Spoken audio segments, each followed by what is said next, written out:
Cinema ചെയ്യാന്ന് പറയുന്ന ഒരു ചെറിയൊരു കറേജ് അല്ല വേണ്ടത്. ഒരു സബ്ജക്റ്റ് പ്രഷറിലേക്ക് എത്തിക്കുക, അത് ഒരു കുറച്ച് ഹ്യൂമറോടെ തന്നെ എന്നാൽ അത് പ്രസന്റ് ചെയ്ത് ആ പെയിനോടെ ചെയ്യുക എന്ന് പറഞ്ഞ ചെറിയൊരു കാര്യമല്ല. ഫസ്റ്റ് ഓഫ് ഓൾ അതിന്റെ കൺഗ്രാജുലേഷൻസ്. ഇങ്ങനൊരു സബ്ജക്ട് ചെയ്തു എങ്ങനെയാവും റിസൾട്ട് എന്നൊരു പേര്. കാരണം ഒരുപാട് സ്ത്രീപക്ഷ സിനിമകൾ വരുന്ന കാലഘട്ടത്തിൽ പ്രൊമോട്ട് ചെയ്യുന്ന സിനിമകളാണ് അങ്ങനത്തെ സിനിമകൾ. പക്ഷെ ഇങ്ങനത്തെ സിനിമ ഇറങ്ങി കഴിഞ്ഞാൽ എങ്ങനെയായിരിക്കും കോൺട്രവേഴ്സീസ് ആവോ എന്ന പേടി ഉണ്ടാക്കി? ഇല്ല, കോൺട്രവേഴ്സി ആവോ എന്നൊരു പേടി ഒരിക്കലും ഉണ്ടായിട്ടില്ല. പക്ഷെ ഇത് ചർച്ച ചെയ്യപ്പെടും എന്നുള്ള ഒരു ധൈര്യം ഉണ്ടായിരുന്നു. പിന്നെ അതിന് ആദ്യം വേണ്ടത് ഒരു നായക നടൻ. നമുക്കറിയാലോ, ഒരു സിനിമ സംഭവിക്കണമെങ്കിൽ എപ്പോഴും ഒരു നായക നടൻ അദ്ദേഹം ആ റിസ്ക് ഏറ്റെടുക്കാൻ തയ്യാറാവണം. ആസിഫ് ബ്രോയോട് ഞാൻ കഥ പറഞ്ഞപ്പം ആസിഫ് ബ്രോ തന്ന ഒരു വെൽക്കമിങ്, അതാണ് ശരിക്കും ഈ സിനിമ മുന്നോട്ട് വരാനായിട്ടുള്ള ഒരു കാരണം.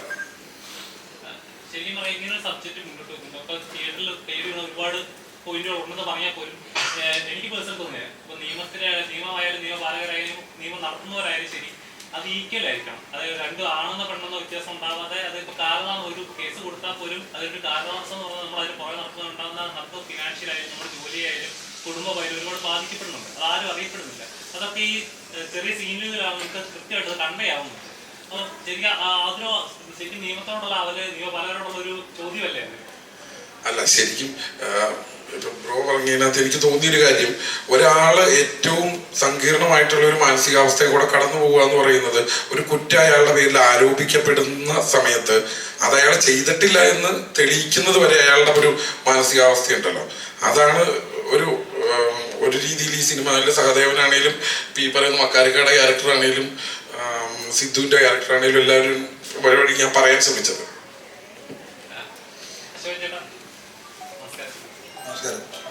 ചേട്ടന്റെ കഥാപാത്രമായിട്ട് നമുക്ക് ഒരുപാട് റിലേറ്റ് ചെയ്യുന്നുണ്ട്. നമ്മൾ വാർത്തകളൊക്കെ ഒരുപാട് ഇങ്ങനെ വായിച്ചിട്ടുണ്ട്, ഇൻസിഡൻസ് ഒക്കെ വായിച്ചിട്ടുണ്ട്. ശരിക്കും നമുക്കും വിഷമം തോന്നും. ഇങ്ങനൊരു അത്ര നാളും പോറ്റി വളർത്തിയവരെ നമ്മളെ ഉപേക്ഷിക്കുമ്പോൾ പെയിൻ അതൊക്കെ നമുക്ക് മനസ്സിലാവും.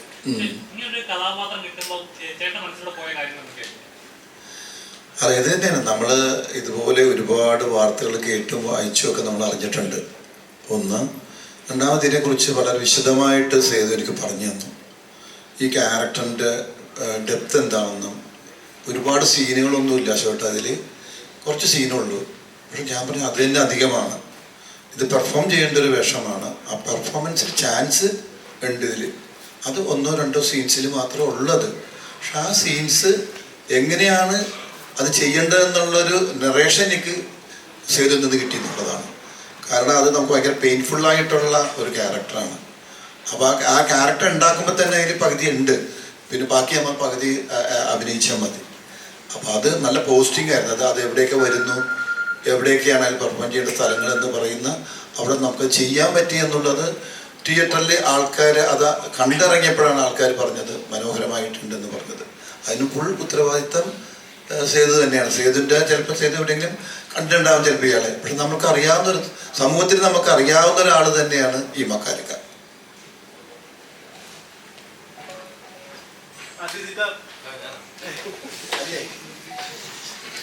ഇപ്പൊ പടം ഇറങ്ങുന്നതിന് മുന്നേ കഥാപാത്രത്തിന്റെ പേര് ഇതേപോലെ ദേശവാസി എന്നൊക്കെ പറഞ്ഞപ്പം ഈ പറഞ്ഞ പോലെ കുറെ തമാശകൾ പ്രതീക്ഷിച്ചു. പക്ഷെ ഈ സിനിമ കണ്ടു കഴിഞ്ഞപ്പോൾ മനസ്സിലായി ഒരുപാട് കോമഡികൾ ആവശ്യമില്ല കഥാപാത്രത്തിന്. അല്ലെങ്കിൽ ഈ സിനിമ പറയുന്ന ആശയങ്ങൾ വെച്ച് നോക്കുമ്പോൾ തമാശകൾ കുറഞ്ഞിരുന്നാലാണ് ഡീപ്പായിട്ട് മനസ്സിലാകത്തുള്ളൂ. അപ്പൊ സിനിമ ചെയ്യുമ്പോൾ ഈ തമാശകൾ പറയാൻ സാധ്യത ഉള്ളിടത്ത് അറിഞ്ഞുകൊണ്ട് തമാശ പറയാതിരിക്കാൻ ശ്രമിച്ചിട്ടുണ്ട്. അല്ലെങ്കിൽ അല്ല, ഇത് നമ്മൾ ഷൂട്ട് ചെയ്തപ്പോൾ സത്യം പറഞ്ഞ ഇതൊരു ഞാനും ആനന്ദം പറഞ്ഞു ഇത് സീരിയസ് പടമായിട്ടാണ് നമ്മൾ കണ്ടത്. പക്ഷെ ഡബ് ചെയ്യാൻ വന്നപ്പോഴാണ് ചില സ്ഥലങ്ങളിലൊക്കെ ഹ്യൂമർ ഉള്ളതായിട്ട് നമുക്ക് തോന്നിയത്. അപ്പൊ ഞാൻ സേതുവിനടുത്ത് പറയുന്നത് സേതു ഒന്ന് ഇവിടെ ചിരി കിട്ടാൻ സാധ്യത. അപ്പൊ ഞാൻ പറഞ്ഞത് ഹ്യൂമർ ഉണ്ടോ?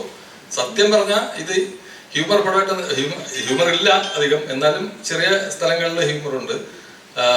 ഡബ് ചെയ്യുന്ന സമയത്താണ് അത് ഞാൻ സേതുവും ആനന്ദും പറഞ്ഞു ചില സ്ഥലങ്ങൾക്ക് ചിരിവിടാൻ സാധ്യതയുണ്ട് എന്നാണ് ഞങ്ങൾ പറഞ്ഞത്. അപ്പോൾ ഇത് എൻ്റെയും ആനന്ദിന്റെ ക്യാരക്ടർ എന്ന് പറഞ്ഞാൽ ഒരിക്കലും ഞങ്ങളുടെ സുഹൃത്തിനെ കൊണ്ട് കുഴിയിലെടുപ്പിക്കുക എന്നുള്ളതല്ല. അപ്പോൾ സുഹൃത്തിന്റെ കൂടെ നടക്കുക, അവന്റെ വേദനകൾ പങ്കെടുക്കുക, എന്നാലും ചെറിയ രീതിയിൽ കളിയാക്കിക്കൊണ്ടുള്ള രീതിയിൽ പോകുന്ന ഒരു ക്യാരക്ടറാണ്. അല്ലാതെ ഹ്യൂമറായിട്ട് ഇപ്പൊ വിളിച്ചപ്പോഴേ പറഞ്ഞ് ഹ്യൂമറൊന്നും അല്ല എന്നാണ് പറഞ്ഞത്. പക്ഷെ എന്തോ ചില ചിരികൾ കിട്ടി, അതൊരു ബോണസാണ്. അതെ.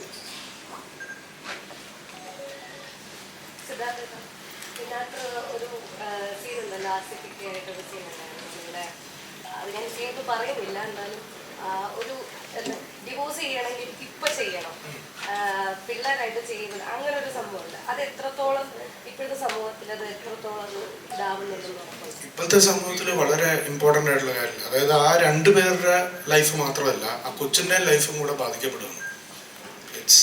നമ്മൾ പലപ്പോഴും അതിനെക്കുറിച്ച് ചിന്തിക്കുന്നില്ല എന്ന് എനിക്ക് തോന്നിയിട്ടുണ്ട്. ഇപ്പോഴത്തെ പിള്ളേരുള്ള ഡൈവേഴ്സ് റൈറ്റ്സ് കൂടുമ്പോൾ അതൊരു ഭയങ്കര പെയിൻഫുൾ സാധനം തന്നെയാണ്.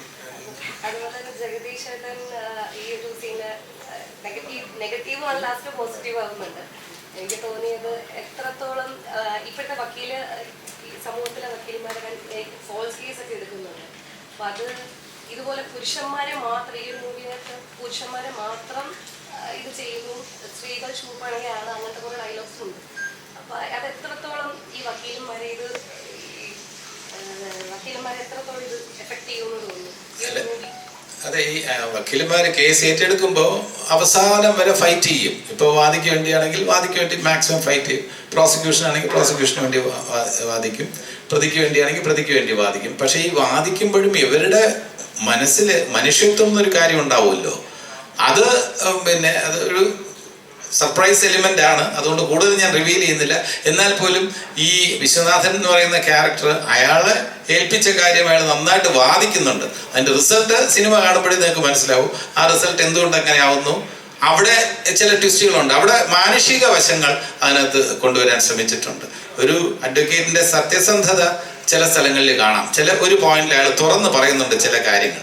അതെന്താണെന്ന് ഇപ്പോൾ റിവീൽ ചെയ്യുന്നത് അത് ശരിയല്ല.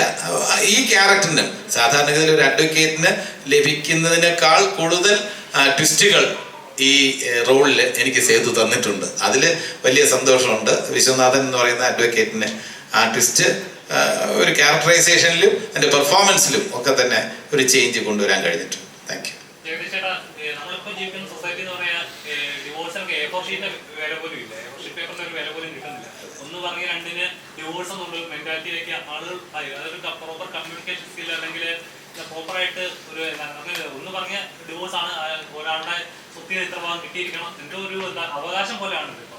ശരിക്കും പറഞ്ഞ നിയമത്തിൽ ഇങ്ങനെയുള്ള ലൂപ്പ് ഹോൾസ് ഉള്ളത് എന്താ പറയുക, നമുക്ക് ഒരു ചൂഷണം പോലെ തന്നെ. നമുക്കിപ്പോ ഒരാളെ നമുക്ക് അറിഞ്ഞെന്താ സ്നേഹിച്ചെന്ന് വിവാഹം കഴിക്കാൻ പോലും ഇപ്പൊ 10 തവണ ആലോചിക്കേണ്ട ഒരു അവസ്ഥയാണ്. അല്ല, ശരിയാണ്, വളരെ ശരിയാണ്. നിയമത്തിൻ്റെ ഒരുപാട് പഴുതുകളുണ്ട്, ലൂപ്പ് ഹോൾസ് ഉണ്ട്. അത് അടയ്ക്കുക തന്നെ വേണം. അതോടൊപ്പം തന്നെ പെട്ടെന്ന് ഈ പറയുന്ന പോലെ ഈ ഭാര്യ ഭർത്തൃ ബന്ധത്തിൽ വന്നിട്ടുള്ള മാറ്റങ്ങൾ എന്ന് പറഞ്ഞാൽ ചില പിടിവാശികൾ, അഡ്ജസ്റ്റ്മെന്റ്. ഇപ്പോൾ ഭാര്യ ഭർത്താവിൻ്റെ അടിമയാകണ്ട, ഒരിക്കലും ഞാൻ പറയില്ല, തുല്യസ്ഥാനം വേണം. പക്ഷേ ഭർത്താവ് പറയുന്ന ചില കാര്യങ്ങളിൽ, ഇപ്പോൾ ജോലി സ്ഥലത്ത്, ഇപ്പോൾ രണ്ടുപേർക്ക് 2 സ്ഥലത്താണെന്നുണ്ടെങ്കിൽ ഒരാൾക്ക് ബാംഗ്ലൂരും ഒരാൾക്ക് ചെന്നൈയിലും, എനിക്കറിയാവുന്ന ഒരു കേസ് സോഫ്റ്റ്വെയർ എഞ്ചിനീയേഴ്സാണ്. അപ്പോൾ ഭാര്യ പറഞ്ഞു ഭർത്താവിനോട് നിങ്ങൾ ബാംഗ്ലൂർ വരണം ട്രാൻസ്ഫർ വാങ്ങിച്ച്. ഭർത്താവ് പറഞ്ഞു നീ ട്രാൻസ്ഫർ വാങ്ങിച്ച് ചെന്നൈയിൽ വരണം. അവർ ഡിവോഴ്സായി. പക്ഷെ അതൊരു കോംപ്രമൈസ് ആകാവുന്നുള്ള ആയിട്ടാണ് എനിക്ക് തോന്നിയത്. എൻ്റെ ഒരു ഡിസ്റ്റന്റ് റിലേറ്റീവാണ്. അപ്പം ഞാൻ ഇടപെടുമ്പോൾ അവർ രണ്ടുപേരും കോംപ്രമൈസിന് തയ്യാറല്ല. അപ്പോൾ ഒരു സിറ്റിയാണോ ദാമ്പത്യത്തിനേക്കാളും വലുത്? ചെന്നൈ ബാംഗ്ലൂർ എന്നുള്ള ഒരു കമ്പാരിസൺ ആണോ ഒരു ദാമ്പത്യ ജീവിതത്തിനേക്കാളും വലുത്? എത്രയോ വർഷം ഒരുമിച്ച് കഴിയേണ്ടതാണ്. ഈ ഭാര്യയ്ക്കും ചിന്തിക്കാവുന്നതേ ഉള്ളൂ, ബാംഗ്ലൂരിന് ഇതേ സുഖ സൗകര്യങ്ങൾ നാളെ ഉണ്ടാവണമെന്നില്ല. ഭർത്താവിനും ചിന്തിക്കാം, ചെന്നൈയിൽ ഇപ്പൊ കണ്ടെത്തുന്ന സുഖ സൗകര്യങ്ങൾ നാളെ ഉണ്ടാകണമെന്നില്ല. അതിനപ്പുറം ഒരുപാട് കാര്യങ്ങളുണ്ട്. അവരവരുടെ ടേസ്റ്റ്, വളർന്ന സാഹചര്യമുണ്ട്, ജീവിച്ച സാഹചര്യമുണ്ട്. അത് ഭാര്യയായിരുന്നാലും ഭർത്താവായിരുന്നാലും അത് ഭർത്താവിൻ്റെ ജീവിത സാഹചര്യങ്ങളുമായിട്ട് പൊരുത്തപ്പെടാൻ ശ്രമിക്കണം. ഭർത്താവും അതേപോലെ ഭാര്യയുടെ ജീവിത സാഹചര്യങ്ങളുമായിട്ട് പൊരുത്തപ്പെടാൻ ശ്രമിക്കണം. അൾട്ടിമേറ്റ് ആയിട്ട് മനസ്സുകൾ മനസ്സിലാക്കാൻ ശ്രമിക്കുക. മനസ്സിലുള്ളത് എന്താണ് പരസ്പരം മനസ്സിലാക്കാൻ ശ്രമിക്കുക എന്നുള്ളതാണ്. അതിൽ ശ്രമിച്ചു കഴിഞ്ഞാൽ പല ഡിവോഴ്സുകളും ഒഴിവാക്കാം. പിന്നെ കാശിനോടുള്ള അമിതമായിട്ടുള്ള ഒരു സ്നേഹം, അത് ഭാര്യയ്ക്കായിരുന്നാലും ഭർത്താവിനായിരുന്നാലും, സ്ത്രീധനത്തിൻ്റെ പ്രശ്നമൊക്കെ തന്നെ ഇപ്പോഴും ഡൗറി ഒക്കെ കുറ്റകരമാണെന്ന് പറയുമ്പോൾ പോലും നമ്മുടെ സമൂഹത്തിലുണ്ട്. അത് വേറെ രീതിയിൽ ഗിഫ്റ്റായിട്ടും സന്തോഷമായിട്ടും കൊടുക്കുന്നു എന്നൊക്കെ പറയുമ്പോൾ അതൊക്കെ ആ സമ്പ്രദായം 100% തുടച്ചു മാറ്റാൻ കഴിഞ്ഞിട്ടില്ല എന്നുള്ളതൊരു യാഥാർത്ഥ്യമാണ്. അപ്പോൾ നിയമത്തിൻ്റെ ഈ ലൂപ്പ് ഹോൾസ് ഒരു വശത്ത്, മറുവശത്ത് നമ്മുടെ മനസ്സിൽ വന്നിട്ടുള്ള മാറ്റങ്ങൾ കാലത്തിനനുസരിച്ച് കുറച്ച് കോൺഫിഡൻസ് ഇരു വിഭാഗത്തിനും കിട്ടുമ്പോൾ ഇതിലൊന്നും വലിയ കാര്യമില്ല, ഒരു ദിവസം തന്നെ ഈ ബന്ധമൊക്കെ നമുക്ക് വലിച്ചെറിയാം എന്ന് തോന്നുന്ന അതിനൊരു സാങ്ക്ടിറ്റി, അതിൻ്റെ ഒരു പവിത്രത ഈ ദാമ്പത്യത്തിൽ ഇല്ല എന്ന് വിശ്വസിക്കുന്ന ഒരു കാലഘട്ടത്തിലാണ് നമ്മൾ ജീവിക്കുന്നത്. എല്ലാവരും അല്ല കേട്ടോ, ഇപ്പോഴും അത് വളരെ ഒരു പവിത്രമായിട്ടുള്ള ഒരു ബന്ധമാണ് ദാമ്പത്യ ജീവിതം എന്ന് കരുതുന്ന ആൾക്കാരുണ്ട്. അപ്പൊ ഒരു മൈനോറിറ്റി ഉണ്ട്. ആ മൈനോറിറ്റി അത് കൂടാതിരിക്കാൻ ഇത്തരം സിനിമകളിൽ ചിന്തകളിലൂടെ കഴിയട്ടെ എന്നാണ് നമ്മുടെ പ്രാർത്ഥന.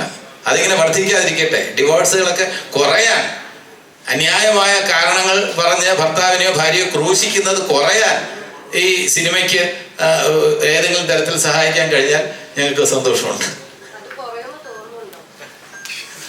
അതൊരു വലിയ ചോദ്യമാണ്. അത്ര എളുപ്പമല്ല നമുക്ക് പറയാം. ചുമ്മാ ഒരു പൈങ്കിളിയായിട്ട് പറയാം അത് പെട്ടെന്ന് ഈ സിനിമ കണ്ടിട്ട് തന്നെ 10 പേര് ഒരു തീരുമാനം മാറ്റി എന്നൊക്കെ നമുക്ക് പറയാം. പക്ഷെ അതല്ല, ഒരു മനസ്സിലൊരു തോട്ട് വന്നല്ലോ. ഇപ്പൊ നിങ്ങളുടെ ചോദ്യത്തിൽ തന്നെ ഞങ്ങൾ ഹാപ്പിയാണ്. നിങ്ങൾ ചോദിക്കുന്നുണ്ടല്ലോ, ഇത് മനസ്സിൽ എന്തെങ്കിലും രീതിയിൽ സ്പർശിച്ചിട്ടുള്ളത് കൊണ്ടല്ലേ നിങ്ങൾ ചോദിക്കുന്നത്. അതില് ഞങ്ങൾ കൃതാർത്ഥരാണ്. ഉടൻ തന്നെ ഒരു സമൂലമായ മാറ്റമൊന്നും പ്രതീക്ഷിക്കുന്നില്ല. അത് സത്യമാണ് പറഞ്ഞത്. അതെ അതെ, തീർച്ചയായിട്ടും എല്ലാവർക്കും റിലേറ്റ് ചെയ്യാൻ പറ്റുന്ന ഇത് ഞാൻ പറഞ്ഞില്ലേ, ഇത് സത്യസന്ധമായിട്ടുള്ള ഒരു കഥയാണ്. ഇതിനകത്ത് സിനിമയ്ക്ക് വേണ്ടിയുള്ള എന്റർടൈൻമെന്റ് ആക്കാൻ വേണ്ടിയിട്ടുള്ള വെള്ളം ചേർക്കലേ ഉള്ളൂ. ഇതിലെ സംഭവങ്ങളും സംഭവ പരമ്പരകളും സത്യമാണ്, 100% സത്യമാണ്. കള്ളമൊന്നും ഒരിടത്തുമില്ല. ജീവിതത്തിലെ സേതുവിന് അനുഭവിക്കേണ്ടി വന്നിട്ടുള്ള കാര്യങ്ങളുടെ എന്റർടൈൻമെന്റ് വെർഷനാണ്. ഒരു എന്റർടൈനർ ആക്കണമല്ലോ സിനിമ, ഡോക്യുമെന്റേഷൻ പറ്റില്ലല്ലോ. അപ്പൊ സിനിമ അതൊരു രസകരമായിട്ടുള്ള രീതിയിൽ ഇത്രയും കഥാപാത്രങ്ങൾ വന്നു. ഇതേപോലെ എക്സാക്ട് വിശ്വനാഥനായിരിക്കില്ല, അഡ്വക്കേറ്റ് ആയിരിക്കില്ല. അതേപോലെ എക്സാക്ട് സഹദേവനായിരിക്കില്ല സേതു. അപ്പൊ ആ വ്യത്യാസം എന്തായിരുന്നാലുണ്ട്. സിനിമയ്ക്ക് വേണ്ടിയുള്ള വ്യത്യാസങ്ങളുണ്ടാവും. ബാക്കി സംഭവങ്ങളെല്ലാം അടിസ്ഥാനപരമായി സത്യസന്ധമായിട്ടുള്ള കാര്യങ്ങളാണ് ഇതിൽ പ്രതിപാദിച്ചിട്ടുള്ളത്. അത് ധൈര്യസമേതം നമുക്ക് പറയാം.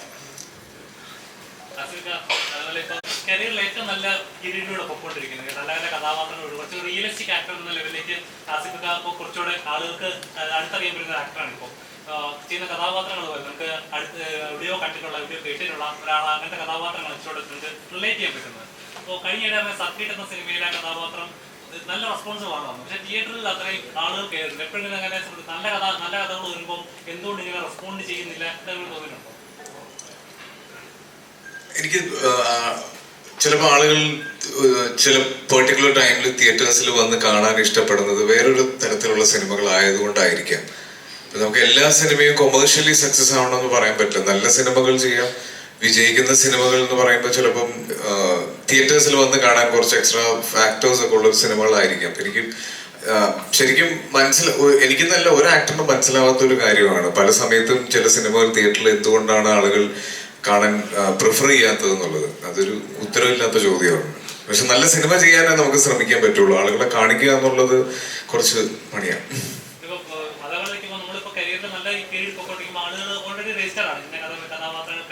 ചില സിനിമകൾ കാണുമ്പോൾ പറയായിരിക്കാം, ചേട്ടാ ആ കഥകളുടെ കഥാപാത്രം ഇനി ചെയ്യാമോ, അല്ലെങ്കിൽ അങ്ങനെ കഥകൾ ഇനി വരുമോ എന്നൊക്കെ. അങ്ങനെ ഒരു ടൈം പീരീഡ് അല്ലെങ്കിൽ ടൈം ലോക്കിൽ നിശ്ചിതമായിട്ട് എപ്പോഴും തോന്നിയിട്ടുണ്ടോ? എനിക്ക് ആ ക്യാരക്ടർ ബ്രേക്ക് ചെയ്യാൻ പറ്റുന്ന ഒരു കഥാപാത്രം ഒരു കഥാപാത്രം വരുന്നുണ്ടോ? തീർച്ചയായിട്ടും ഉണ്ട്. എനിക്ക് ഈ പലപ്പോഴും ഇപ്പൊ എന്നിലേക്ക് എത്തുന്നത് കോമൺ ഓഡിയൻസിന്, സാധാരണക്കാർക്ക് റിലേറ്റ് ചെയ്യാൻ പറ്റുന്ന രീതിയിലുള്ള പ്രശ്നങ്ങൾ ഹാൻഡിൽ ചെയ്യുന്ന ഒരു സാധാരണക്കാരനായിട്ടാണ് എന്നെ കാണാൻ എപ്പോഴും ആളുകൾ ആഗ്രഹം കാണിച്ചിട്ടുള്ളത് അധികവും. അപ്പൊ അത് ബ്രേക്ക് ചെയ്യണം എന്നുണ്ട്. ഒരു ലാർജർ ദാൻ ലൈഫ് സിനിമ ഉടനെ സംഭവിക്കും. അതിനും ഞാൻ ശ്രമിക്കുന്നുണ്ട്.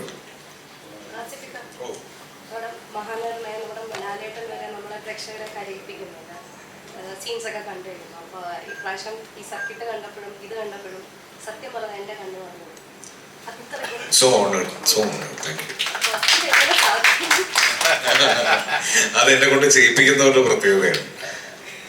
അതിൻ്റെയൊക്കെ ക്രെഡിറ്റ്സ് സംവിധായകർക്കുള്ളതാണ്. അവരാണ് എന്നെ കൊണ്ട് ഏറ്റവും നല്ല രീതിയിൽ അത് പെർഫോം ചെയ്യിക്കുന്നത്. അപ്പൊ എന്നെ കൊണ്ട് കൂടുതൽ ചെയ്യാൻ പറ്റും എന്ന് തോന്നിയാൽ കൂടുതൽ ടേക്സ് പോകാനോ കൂടുതൽ സമയം തരാനോ ഒക്കെ അവർ തയ്യാറാവുന്നത് കൊണ്ടാണ് അങ്ങനെ നല്ല പെർഫോമൻസ് അല്ലെങ്കിൽ നല്ല മൊമെന്റ്സ് ഒക്കെ കിട്ടുന്നത്. അപ്പൊ അത് എൻ്റെ സംവിധായകനുള്ള ക്രെഡിറ്റ് ആണത്. സംവിധായകനോടൊരു ചോദ്യം. ഇത് പണ്ട് കാലത്താണ് കൂടുതലും മെസ്സേജ് ഉള്ള സിനിമകൾ, അല്ലെങ്കിൽ ശ്രീനിവാസ സാറൊക്കെ ചെയ്യുന്ന സിനിമകളൊക്കെയാണ് കൂടുതലും മെസ്സേജ് ഉള്ള അത്തരത്തിലുള്ള സിനിമകൾ വന്നിട്ടുണ്ട്. ഇപ്പം സിനിമ മൊത്തത്തിൽ മാറി പുള്ളി ഒരു എന്റർടൈൻമെന്റ് പർപ്പസ് അല്ലെങ്കിൽ ഒരു ബിസിനസ് ആ ഒരു രീതിയിലാണ് ഇപ്പോൾ സിനിമ വന്നുകൊണ്ടിരിക്കുന്നത്. വീണ്ടും താങ്കൾ അല്ലെങ്കിൽ താങ്കളെ പോലുള്ളവരാണ് ഇപ്പോൾ കുറച്ച് ചുരുക്കം ആളുകളാണ് മെസ്സേജും അതിനോടൊപ്പം തന്നെ എന്റർടൈൻമെന്റും ഒരുമിച്ച് പ്രൊവൈഡ് ചെയ്യുന്ന രീതിയിൽ ഇപ്പോൾ ചെയ്യുന്നത്. അല്ലെങ്കിൽ ആ ഒരു വിഷൻ ഓൾറെഡി ഉണ്ടായിരുന്നു. മെസ്സേജ് കൊടുക്കണം അല്ലെങ്കിൽ പറയുന്നത് ടേക്ക് അവേ ഒരുപാടുണ്ട് പടത്തിൽ. അല്ല, മെസ്സേജ് കൊടുക്കാൻ വേണ്ടി മാത്രം ഒരു ചിത്രം ഉണ്ടാക്കുക എന്ന് ഞാൻ അങ്ങനെ ചിന്തിച്ചിട്ടില്ല. അഡ്രസ് ചെയ്യപ്പെടേണ്ട വിഷയം എന്റർടൈനിങ് ആയിരിക്കണം. എന്നുള്ള രീതിയിൽ നമ്മളത് നോക്കിയിട്ടുണ്ട് സ്ക്രിപ്റ്റിൽ. ജഗദീഷ് ചേട്ടാ, അതിൽ നിന്നൊരു ചോദ്യം ചോദിക്കാം. ഇപ്പം അതായത് ഇപ്പം കുറച്ച് നാൾ മുമ്പ് വരെ നമ്മൾ ഏറ്റവും കൂടുതൽ ആളുകൾ ചർച്ച ചെയ്തുകൊണ്ടിരിക്കുന്നത് പറഞ്ഞാൽ നല്ല സിനിമ, മോശം സിനിമ, ആവറേജ് സിനിമ, കണ്ടിരിക്കാൻ പറ്റുന്ന സിനിമ എന്നൊക്കെയായിരുന്നു ഡിസ്കസ് ചെയ്തുകൊണ്ടിരുന്നത്. ഇപ്പോൾ ആളുകൾ പറഞ്ഞാൽ 100 കോടിയുടെ സിനിമ, 150 കോടിയുടെ സിനിമ, ഇത്ര ബഡ്ജറ്റ് കിട്ടിയ സിനിമ, ഇന്ന ആക്ടർ ഇത്ര കോടി മുടക്കിയ സിനിമ. ഒരു സിനിമ എന്ന ഒരു കല അല്ലെങ്കിൽ ഒരു കണ്ടിരിക്കാൻ ഒരു ആസ്വാദന എപ്പോഴും നഷ്ടപ്പെടുന്നതായി തോന്നുന്നുണ്ടോ സിനിമയ്ക്ക്? ഇല്ല, അത് അങ്ങനെ വരുന്നത് കൂടുതലും നമ്മൾ ചില ടൈപ്പ് ഓഫ് മൂവീസ് ഉണ്ട്. അത് സൂപ്പർ സ്റ്റാർസിനോ അല്ലെങ്കിൽ അത്രയും വാല്യൂ ഉള്ള സ്റ്റാർസിനോ ഒക്കെ ഉള്ള അവരുടെ ചില ടൈപ്പ് ഓഫ് മൂവീസ്. അതും ഈ സൂപ്പർ സ്റ്റാർസിൻ്റെ എല്ലാ മൂവീസും അല്ല. ഇപ്പം നമ്മൾ മമ്മൂക്കയുടെ കാതൽ നല്ല പടമാണ്, അത് എത്ര കോടി ക്ലബിൽ കയറിയെന്ന് ആരും അന്വേഷിച്ചിട്ടില്ല. നല്ല ചിത്രത്തിന്റെ പട്ടികയിലാണ് നമ്മൾ പെടുത്തുന്നത്. അതേപോലെ തന്നെ ആഭ്യന്തര കുറ്റവാളി എത്ര കോടി ക്ലബിൽ നിന്ന് ആരും ചർച്ച ചെയ്യില്ല, ഉറപ്പാണ്. എത്ര കിട്ടിയാലും സന്തോഷമാണ് നിസാമിന്. വേറെ ഒരു കോടി ക്ലബിലേക്ക് കടക്കുന്നില്ല. ചിലപ്പോൾ ആസിഫ് പറഞ്ഞ പോലെ ലാർജർ ദാൻ ലൈഫ് ഇമേജ് എന്ന് പറയുന്ന ആസിഫ് അഭിനയിക്കാൻ പോകുന്ന പടത്തിനെ കുറിച്ച് ചിലപ്പോൾ എത്ര കോടി ക്ലബില്, അപ്പൊ പ്രതീക്ഷയാണ് ഞാൻ പറയുന്നത്. അത് കുറച്ചൊരു വലിയ പടമായിട്ട് ക്യാൻവാസിൽ വരുമ്പോൾ അത് ചിലപ്പം അതർ ലാംഗ്വേജസ് അങ്ങനെയൊക്കെ ഈ കോടി ക്ലബ് എന്ന് പറയുമ്പോൾ അതർ ലാംഗ്വേജസിൽ പോകാൻ സാധ്യതയുണ്ട്, അതർ സ്റ്റേറ്റ്സിൽ അല്ലെങ്കിൽ ഗൾഫിലും ഒക്കെ തന്നെ. അങ്ങനെ ലാർജർ ദാൻ ലൈഫ് എന്ന് പറയുമ്പോൾ ലോകം മുഴുവൻ അക്സെപ്റ്റ് ചെയ്യാൻ പറ്റുന്ന ചില കഥകളുണ്ട്. ഈ ആഭ്യന്തര കുറ്റവാളി എന്നൊക്കെ പറഞ്ഞാൽ ഇന്ത്യൻ കണ്ടീഷൻസിൽ നമുക്ക് അക്സെപ്റ്റ് ചെയ്യാൻ പറ്റുന്ന ഒരു കാര്യമാണ്. ഇപ്പൊ ഹിന്ദിയിൽ പോലും ചിലപ്പോൾ ഇത് എടുക്കാൻ നേരത്തെ വേറെ രീതിയിൽ കുറച്ച് സ്റ്റോറി ഒന്ന് മാറ്റേണ്ടി വരും. ഇവിടുത്തെ കേരളത്തിന്റെ അന്തരീക്ഷത്തിലുള്ള കാര്യമായിട്ടാണ് നമ്മൾ അവതരിപ്പിച്ചിരിക്കുന്നത്. അപ്പൊ അതുകൊണ്ട് ഇത്ര കോടി ക്ലബ് എന്നുള്ള ഒരു മുൻവിധി നമുക്കുണ്ടാകില്ല. നിങ്ങളും അങ്ങനെ ചിന്തിക്കുന്നു ഞാൻ വിചാരിക്കുന്നില്ല. അപ്പൊ ചില ചിത്രങ്ങളാണ് ഇത്ര കോടി ക്ലബിൽ കടക്കാൻ സാധ്യതയുണ്ട് എന്നുള്ളത്. അപ്പോൾ ആസിഫ് അലി എന്ന നടനെ നമുക്കെല്ലാവർക്കും ഇഷ്ടം, സൂപ്പർ സ്റ്റാർ എന്ന പദവിയിലേക്ക് ചിലപ്പം എത്തുമായിരിക്കും. പക്ഷെ ഇന്ന് സൂപ്പർ സ്റ്റാർ എന്ന വിശേഷണം അദ്ദേഹത്തിന് താല്പര്യമില്ല, നമുക്ക് ചാർത്താനും താല്പര്യമില്ല. അദ്ദേഹം സൂപ്പർ ആക്ടർ എന്ന് വിശേഷിപ്പിക്കാനാണ് നമുക്ക് താല്പര്യം. ഡയറക്ടർ സാർ, ഇപ്പം content plus Asif Ali minimum guarantee, ആ ഒരു ഫോർമുല തന്നെയായിരുന്നു തുടക്കം മുതൽ മനസ്സിലുണ്ടായിരുന്നു? ആസിഫ് അലി തന്നെയായിരുന്നു മനസ്സിൽ? അല്ല, അത് ഞാൻ ആസിഫ് ബ്രോയോട് പറഞ്ഞിട്ടുണ്ടായിരുന്നു. ഈ കഥയുടെ തിരക്കഥ എഴുതുന്ന സമയത്ത് ഞാൻ ശ്രീവാച്ചനായിരുന്നു എന്നെ ഏറ്റവും കൂടുതൽ ആസിഫ് ബ്രോയുടെ എക്സൈറ്റ് ചെയ്യിച്ച ക്യാരക്ടർ.